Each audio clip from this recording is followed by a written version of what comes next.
Bismillahirrahmanirrahim. Assalamualaikum warahmatullahi wabarakatuh.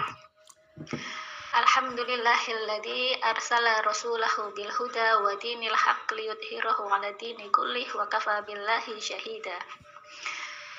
Raditu billahi rabba wa bil islami dina wa bi Muhammadin nabiyya wa rasula. Allahumma sholli 'ala Muhammad wa 'ala ali Muhammad. Rabbana faghfir lana dzunubana wa kaffir 'anna sayyi'atina wa tawaffana ma'al abrar. Amin amin ya rabbal alamin. Syukur alhamdulillah, segala puji bagi Allah Subhanahu wa taala. Di kesempatan siang hari ini kita oleh Allah diizinkan kembali untuk melanjutkan kajian online pasca Ramadan di Jumat yang ketiga di bulan Rabiul Akhir. Bagaimana kabar teman-teman semuanya? Semoga teman-teman semuanya hari ini dalam kondisi sehat, dalam kondisi yang pasti, yang harus selalu dijaga, yaitu iman dan takwanya. Teman-teman semuanya, tak terasa ya teman-teman ya, kita sudah sampai di Jumat yang ketiga dari bulan Rabiul Akhir seperti itu. Dan juga tak terasa kajian online pasca Ramadan, kita sudah sampai pada poin yang 43 hari ini yang akan kita bahas seperti itu ya. Dan di luar itu semuanya kayak gitu ya, di luar sana kayak gitu, ada banyak sekali peristiwa yang terjadi kayak gitu, baik di negeri kita, di negara Indonesia, maupun terkait dengan saudara-saudara kita ya, kaum muslimin yang lainnya, khususnya yang ada di daerah konflik seperti Palestina, seperti ya yang sekarang peperangan itu melebar ya kayak gitu. Dan tentunya tetap ya teman-teman, dan saya menghimbau diri saya juga teman-teman semuanya agar kemudian tidak lupa untuk selalu mendoakan saudara-saudara kita khususnya yang ada di Palestina, dan memberikan sumbangsih apa yang sekiranya mampu kita lakukan kayak gitu ya, sebagai bentuk pembelaan kita kepada saudara-saudara kita kaum muslimin seperti itu.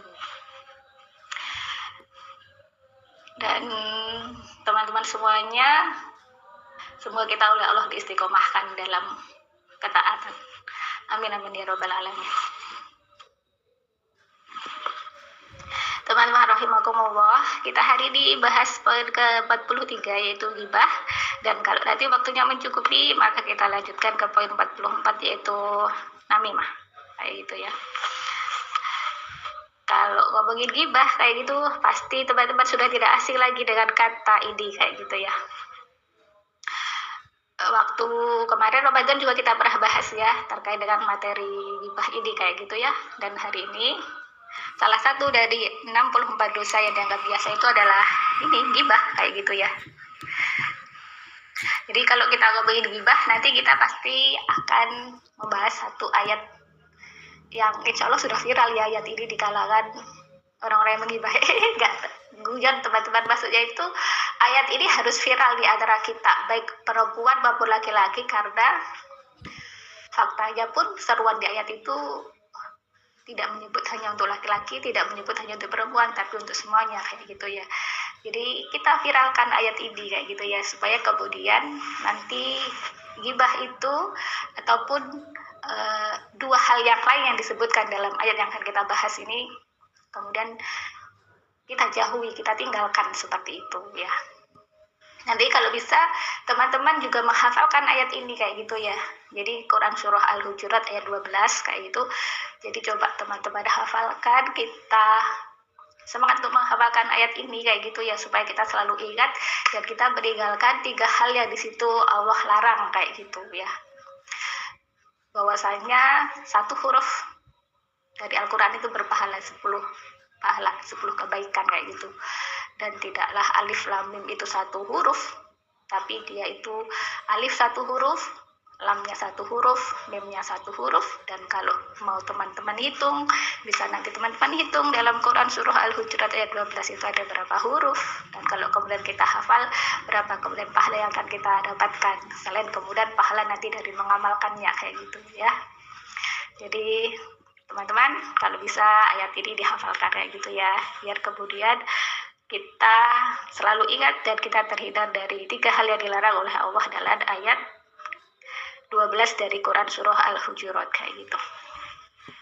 Nah, sekarang kita baca dulu ayatnya ya teman-teman ya. Kita coba merasa bareng-bareng bahwasanya ini Allah lagi menyeru kita kayak gitu ya. Kita lagi oleh Allah itu lagi diseru, kita sebagai hambanya Allah kayak gitu.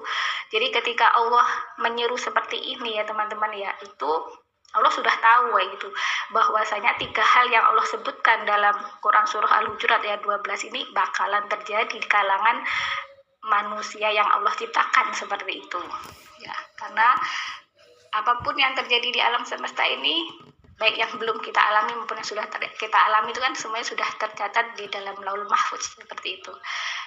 Jadi sebelum terjadi pun Allah sudah tahu kayak gitu, makanya kemudian Allah pun menurunkan firman-Nya kayak gitu supaya kemudian hamba-hamba yang beriman itu menjauhi hal yang itu diharamkan oleh Allah Subhanahu wa taala.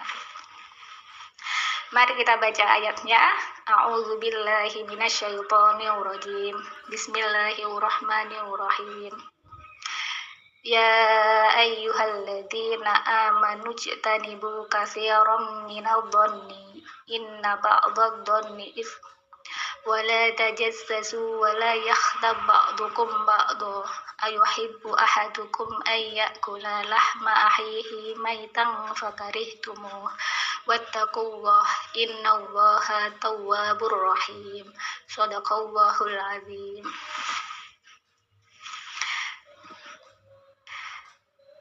Artinya ya, wahai orang-orang yang beriman kayak itu, jauhilah banyak dari prasangka. Sesungguhnya sebagian prasangka itu dosa.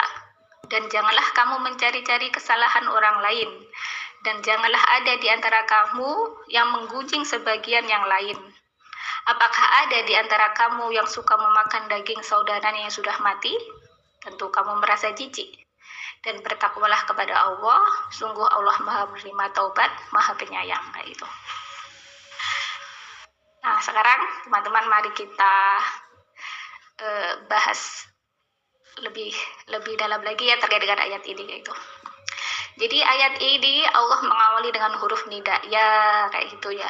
Itu huruf nida, huruf seruan, artinya wahai kayak gitu ya. Allah menyuruh siapa? Ayyuhalladzina amanu, setiap orang-orang yang dia itu beriman kayak itu. Jadi ayat ini Allah serukan kepada hamba-hamba Allah yang beriman kayak gitu. Kalau mereka yang kafir ya semoga segera masuk Islam kayak gitu ya, dan kemudian menjadi hamba Allah yang beriman seperti itu sehingga mereka selamat kayak gitu.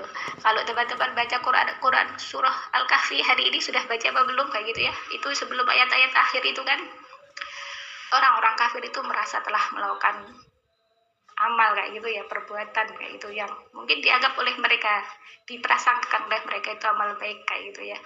Tapi itu sebenarnya di mata Allah sia-sia, nggak ada nilainya seperti itu ya. Jadi semoga saudara-saudara kita maksudnya sesama bani Adam kayak gitu ya yang belum beriman diberikan hidayah oleh Allah sehingga mereka menjadi hamba Allah yang beriman. Amin amin ya rabbal alamin.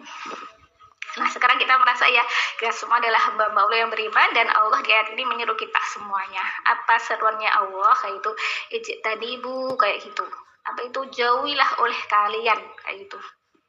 Apa yang oleh Allah disuruh jauhi apa? Kasih orang banyak, kebanyakan atau banyak, sering-sering minal-dhoni dari berprasangka kayak itu. Jadi Allah itu menyuruh kita supaya jauhilah banyak prasangka kayak gitu. Kita jangan sering-sering berprasangka kayak gitu ya. Melihat temannya pakai baju baru dituduh diduga pamer kayak gitu ya. Jadi kemudian ada orang ngapain diprasangkain, ada barang jatuh diprasangkain, cuma prasangka, dugaan kayak gitu ya, zon seperti itu. Oleh Allah kita disuruh menjauhi banyak berprasangka kayak gitu ya. Kenapa kemudian di ayat selanjutnya Allah lanjutkan inna itu teman-teman ya, inna itu adalah huruf yang menasobkan isim setelah inna kayak itu. Makanya kalau teman-teman lihat di ayat itu setelah inna itu ada ba'donya di fathahkan itu tanda nasab ya kayak gitu. Nah, lain sebagai huruf yang menasobkan seperti itu. Inna itu juga menjadi huruf penguat arti, artinya sungguh kayak itu loh, sungguh. Jadi Allah itu sudah memberitahu sungguh ba'do, sebagian dari zon kayak gitu tuh ismun. Allah kabarkan apa? Ismun itu sebagai khobarnya dari inna kayak itu. Jadi Allah kabarkan sebagian dari zon itu apa? Dosa. Ismun itu dosa kayak itu. Nah, kemudian kalau dalam tafsir Ibnu Katsir ya terkait dengan frase sampai ismun tadi itu ya, itu dijelaskan di sini dalam tafsir Ibnu Katsir bahwasanya Allah Subhanahu wa taala itu melarang hamba-hambanya yang beriman dari banyak berprasangka. Yang dimaksud adalah tuduhan terhadap keluarga ataupun orang lain dengan tidak berdasar pada bukti yang benar kayak gitu ya. Jadi dosa di sini maksudnya adalah prasangka buruk teman-teman ya. Jadi prasangka buruk itu dosa. Apalagi prasangka buruk kepada Allah Subhanahu wa taala kayak gitu ya. Hati-hati kalau kita berprasangka buruk kepada Allah Subhanahu wa taala, itu hukumnya haram ya. Kita nggak boleh berprasangka buruk kepada Allah dalam segala kondisi yang kita alami teman-teman ya. Jadi teman-teman silahkan buka nanti Quran surah Al-Fat ayat 6 ya. Allah nanti mengazab dan memberikan neraka jahanam. Kalau di ayat itu kan orang-orang munafik dan juga orang-orang musyrik, baik laki-laki perempuan yang kemudian berprasangka buruk kepada Allah Subhanahu wa taala. Apalagi kita orang beriman kayak gitu, jangan sampai kita berprasangka buruk kepada Allah Subhanahu wa taala kayak gitu ya. Demikian pula tidak boleh kita berprasangka buruk kepada sesama muslim kayak gitu, kepada orang beriman yang lainnya kayak gitu ya. Kita memandang orang beriman lain itu bagaimana sih biar kemudian kita tidak berprasangka buruk? Pandanglah mereka sebagai orang beriman. Orang beriman itu orang yang mengimani Allah Subhanahu wa taala dan 5 rukun iman yang lainnya kayak gitu ya. Artinya pula orang-orang beriman itu pasti kemudian dia memiliki pegangan ilmu dalam aktivitas yang dia lakukan kayak gitu. Jadi kita bangun prasangka baik kepada saudara-saudara kita sesama muslim kayak gitu ya, sehingga kita tidak punya zon yang negatif kayak gitu. Dia melakukan kebaikan, kita bangun dia pasti sudah tahu ilmu terkait dengan itu, makanya dia beramal begitu kayak itu. Kemudian dia berkata begini, pasti dia sudah tahu dia ilmunya terkait dengan perkataan yang seperti itu. Jadi kita bangun zon yang baik kepada saudara kita sama muslim kayak gitu. Kalau misalkan melihat teman kita saudara muslim, tapi kok gitu, mungkin dia belum tahu ilmunya kayak gitu, sehingga dia masih berbuat demikian kayak gitu. Jadi kita bangun prasangka yang baik ya kepada saudara-saudara kita sama muslim kayak gitu ya. Jadi prasangka buruk seperti itu telah Rasulullah SAW jelaskan pula dalam hadis yang diriwayatkan oleh Bukhari kayak itu ya.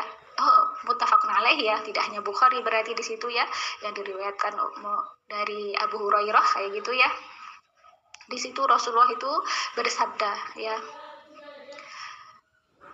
Iyakum wadonna kayak itu. Jauhilah oleh kalian itu prasangka buruk kayak gitu ya. Wa inna donna kayak itu. Maka sesungguhnya prasangka buruk itu akdzabul hadisi. Apa itu?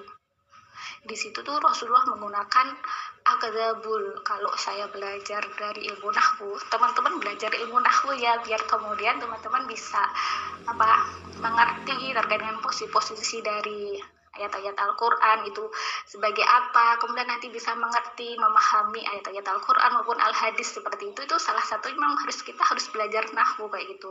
Kenapa? Karena Al-Quran sama Al-Hadis itu berbahasa Arab kayak itu. Jadi teman-teman yang belum belajar, ayo belajar. Sekarang kan banyak sekali itu kajian-kajian untuk membahas terkait dengan ilmu sorof, ilmu nahwu seperti itu, dan kita sebagai seorang muslim perlu untuk belajar itu kayak gitu ya, supaya kita bisa memahami Al-Quran maupun memahami Al-Hadis kayak gitu ya.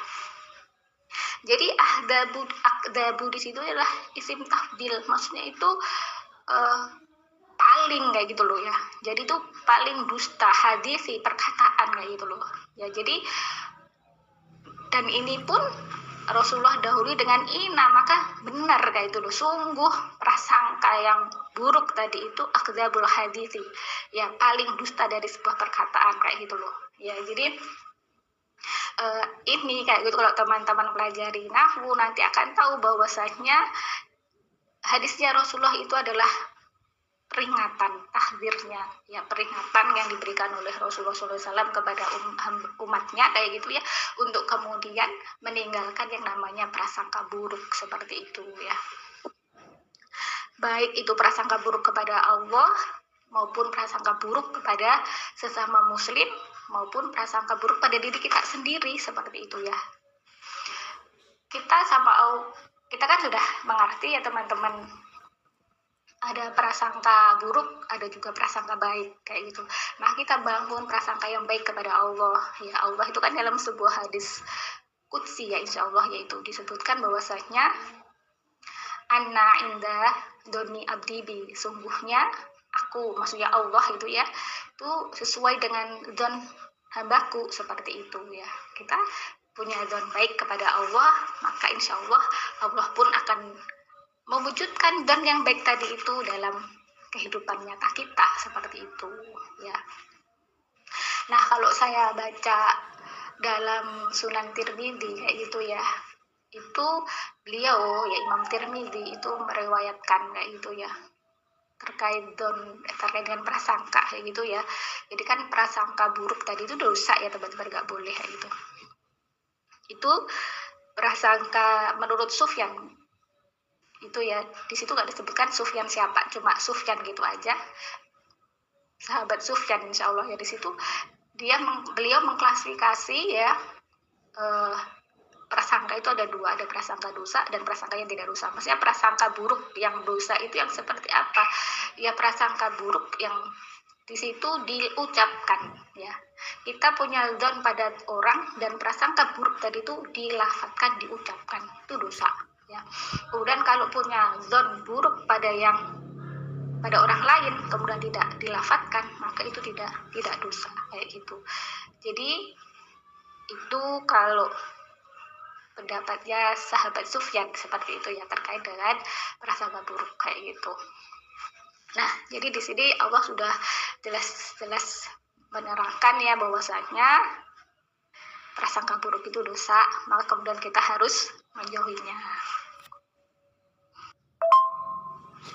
Nah, kemudian kelanjutan ayatnya kayak gitu ya.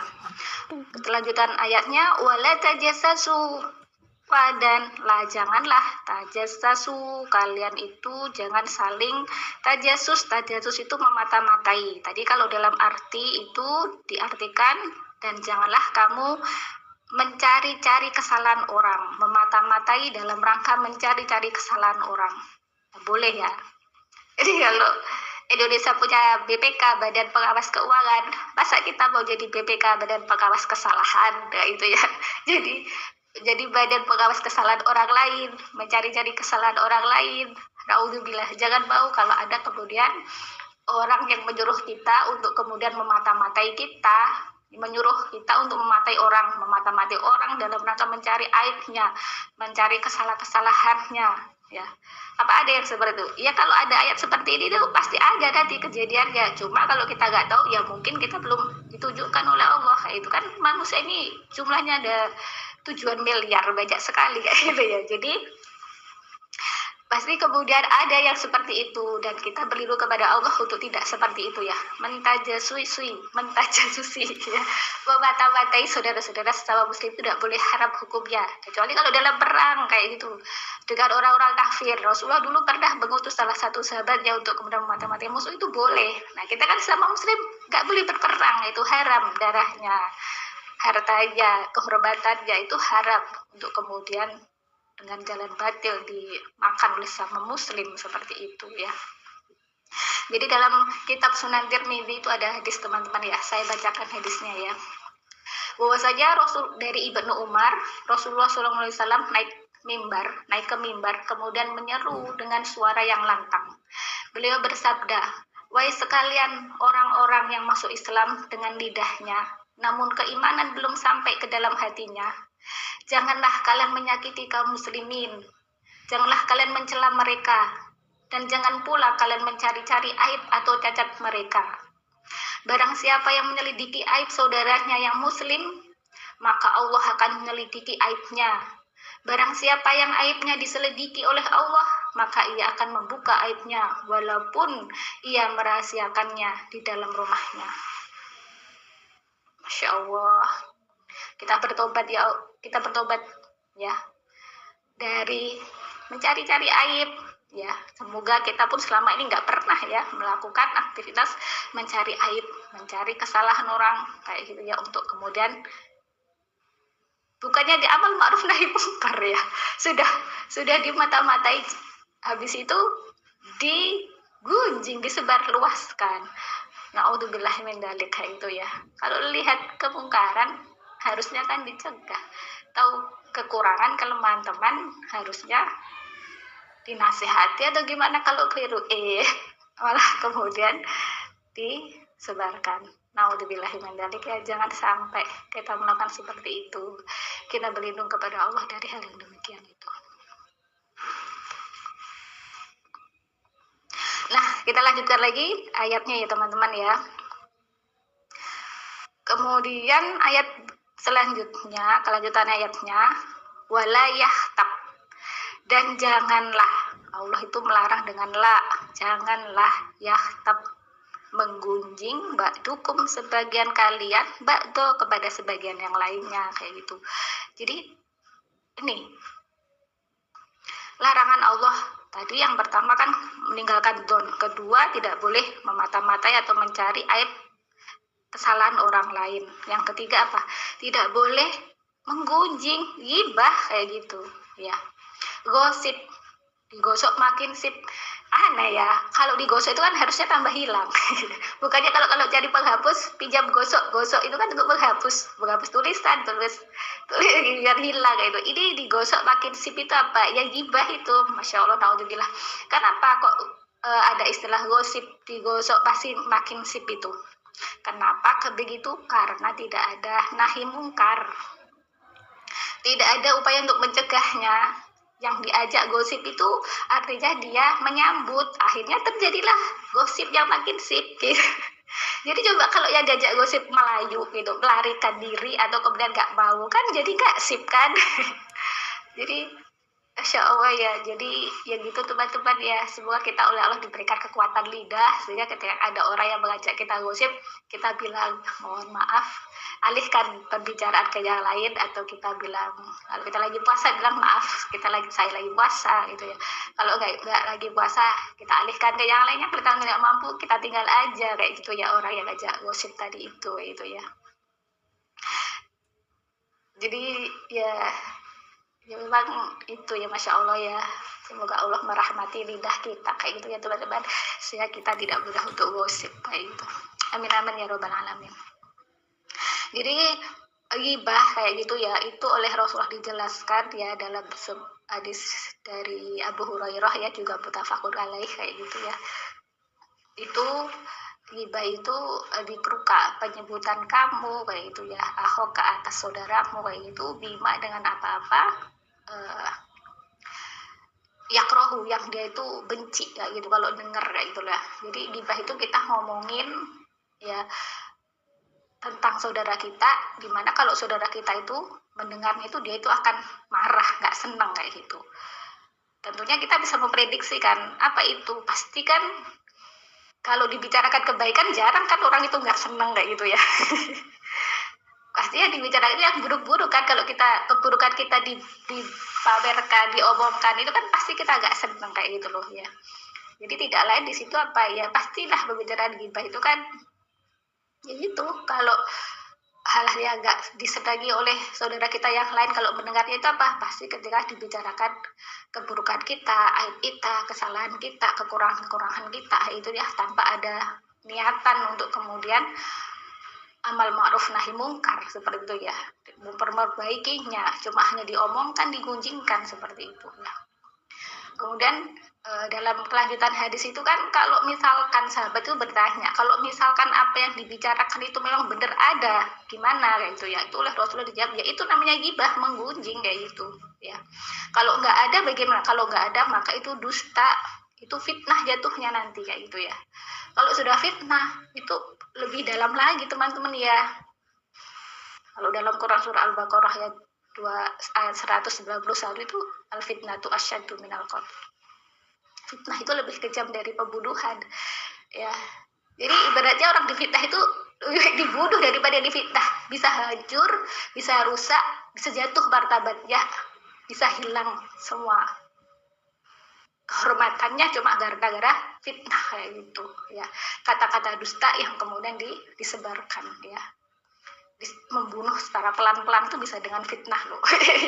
Jadi hati-hati teman-teman semuanya dengan fitnah kayak gitu ya, biar tidak jatuh seperti itu. Ada tabayun, ngomong sama orangnya, tanya kayak gitu ya. Jadi ya berawal dari prasangka tadi itu ya, mentajasusi, lanjut gibah, jadilah fitnah kalau keliru. Naudzubillah bidzalik ya. Ya Allah, semoga saya dan teman-teman semuanya di grup ini dan yang lainnya yang mendengarkan, kita oleh Allah dijaga dari gitu-gitu, mulai dari prasangka, dari mentajasusi ya, ngibah, ngunjing, sampai pada fitnah. Semoga Allah menjaga kita dari itu semuanya. Amin amin ya robbal alamin. Jadi kita lanjutkan lagi kelanjutan ayatnya ya. Jadi di situ kelanjutan ayatnya itu Allah berfirman, ayuhibbu ahadukum, apakah tadi itu sudah ya, belum ya teman-teman ya. Apakah kayak gitu, ayuhibbu ahadukum, apakah salah seorang di antara kalian itu suka kayak gitu ya, ayakula, memakanlah daging ahi, saudaranya, maitan, yang telah wafat menjadi bangkai seperti itu ya. Fakarih tumu, maka pasti kalian tuh nggak suka kan kayak gitu, nggak mau kayak gitu ya. Jadi di situ Allah memberikan perumpamaan kayak gitu melalui pertanyaannya kayak gitu. Jadi aktivitas memata-matai ataupun menggunjing, menggibah aib saudaranya tadi itu diibaratkan ya oleh Allah dengan apa? Memakan bangkai saudaranya kayak gitu ya, yang telah wafat kayak itu. Bangkai itu kan nggak tahu, kalau misalkan jasadnya itu dimakan oleh manusia kan juga nggak tahu kenapa, karena dia sudah meninggal kayak gitu ya. Sudah ada alam pemisah antara alam barzah sama alam dunia ya. Demikian pula aktivitas memata-matai, gibah itu kan orang yang digibahin nggak tahu, orang yang dimata-matai kan nggak tahu. Kenapa? Karena pelakunya kan di tempat yang lain. Atau kalau memata-matai di tempat yang tersembunyi, yang nggak diketahui kayak gitu. Kalau gibah saat orang yang digibah nggak ada, kan kayak gitu ya. Jadi perumpamaan itu juga bisa diumpamakan bahwasanya memakan daging, padahal darah sesama muslim itu haram hukumnya. Nanti teman-teman bisa membaca hadis Rasulullah dalam hadis Arba'in itu nomor 35 itu ya. Di situ disebutkan bahwasanya darah, harta dan kehormatan sesama muslim itu haram untuk kemudian dimakan dengan jalan batil yang nggak benar. Maksudnya itu nggak boleh saling membunuh kayak itu, nggak boleh saling memakan harta saudaranya dengan jalan batil, dan juga boleh menghancurkan kehormatannya ya, membuka aibnya dan sebagainya gitu loh. Jadi diibaratkan seperti itu kayak gitu loh. Itu menunjukkan bahwasanya betapa sangat haramnya aktivitas memata-matai, aktivitas ghibah kayak gitu. Artinya diposisikan seperti tadi itu, memakan daging saudaranya, bahkan padahal darahnya sesama muslim itu adalah haram kayak gitu loh ya. Jadi itu menunjukkan sangat haramnya kayak gitu ya, aktivitas itu untuk kemudian ditinggalkan kayak gitu ya. Terus kemudian kelanjutan ayatnya apa ya, di situ Allah memerintahkan kita wattaqullah, dan bertakwalah kepada Allah ya. Kenapa? Karena memang takwa sebagaimana yang sudah definisi kita ketahui bersama-sama, takwa itu apa? Mentaati perintahnya Allah dan menjauhi larangannya Allah, seperti itu. Bertakwalah kayak itu. Mari kita teman-teman bertakwa kepada Allah menjauhi aktivitas yang dilarang oleh Allah dalam Quran surah Al-Hujurat ayat 12 ini kayak gitu. Dan dengan takwa itu seandainya kita dulu pernah berprasangka buruk, pernah melakukan tajasus, pernah kemudian ghibah, dengan kita takwa mengikuti menutup keburukan dengan kebaikan kayak gitu, kemudian Allah mengampuni dosa-dosa kita sebagaimana dalam penutup ayat itu, innallaha, sungguh Allah itu tawwabur rahim, sungguh Allah itu maha menerima taubat, maha penyayang, seperti itu. Artinya semoga Allah mengampuni ketika kita itu pernah melakukan kesalahan, apakah itu don buruk ataukah kemudian pernah mentajasus atau kemudian pernah menggibah, seperti itu ya. Jadi ada ayat dalam Quran surah Al-Ahzab ya teman-teman, cuma saya lupa ayatnya, ayat berapa itu. Situ Allah itu berpesan ya, a'udzubillahi minasyaitonirrajim, bismillahirrahmanirrahim.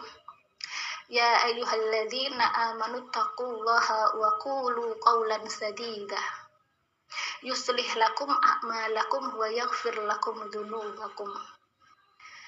Jadi di situ Allah menyeru, ya ayyuhalladzina amanu taqullaha, wahai orang yang beriman, bertakwalah kepada Allah, wa qulu qawlan sadida, dan berkatalah kalian itu dengan perkataan yang baik, yang benar kayak gitu. Yuslih lakum a'malakum, maka Allah itu akan memperbaiki amal-amal kalian kayak gitu. Wa yaghfir lakum dzunubakum, dan akan mengampuni dosa-dosa kalian kayak gitu. Wa may yuti'illaha wa rasulahu faqad faza fawzan 'azima, dan barang siapa yang mentaati Allah dan Rasulnya, maka sungguh dia itu telah memperoleh kemenangan yang agung, seperti itu. Dan ternyata ukuran kemenangan itu adalah ketika kita bisa mentaati Allah dan Rasulnya. Insya Allah ya, adil sekali kan Allah itu teman-teman ya. Jadi Allah menempatkan ketaatan itu sebagai indikator dari kebahagiaan, dari kemenangan, dari kemuliaan seseorang, sehingga baik dia yang kaya maupun yang miskin, baik dia yang berkulit hitam maupun berkulit putih, baik dia yang cakep maupun yang biasa aja, baik dia yang menjadi pejabat maupun rakyat biasa, itu bisa menempati posisi yang mulia, yang terhormat di pandangan Allah Subhanahu wa Ta'ala. Dan teman-teman rahimakumullah, sudah jam 2 lebih, sedikit lebih 3 menit ya. Jadi untuk pembahasan tamimah, insya Allah kita lanjutkan pekan depan, dan untuk hari ini kita cukupkan sampai di sini kajiannya kayak gitu. Semoga Allah memberikan kita umur panjang sehingga bisa ketemu dengan pekan depan, seperti itu. Amin amin ya robbal alamin. Dan mari kita akhiri kajian Ulen Pasca Ramadan hari ini dengan baca istighfar 3 kali dan doa kafaratul majelis. Astagfirullahaladzim, astagfirullahaladzim, astagfirullahaladzim. Subhanakallahumma wa bihamdika asyhadu an la ilaha illa anta astaghfiruka wa atubu ilaik. Al-haqqu min rabbika fala takunanna minal mumtarin. Sesungguhnya kebenaran itu datangnya dari Allah semata, maka janganlah kita ragu untuk mengambilnya. Dan semoga apa yang kita bicarakan hari ini menjadi ilmu yang bermanfaat bagi saya maupun bagi teman-teman semuanya. Dan kalau ada salah dan kurangnya itu semata-mata kelemahan saya pribadi, mohon dimaafkan ya. Akhirnya saya akhiri. Wassalamualaikum warahmatullahi wabarakatuh.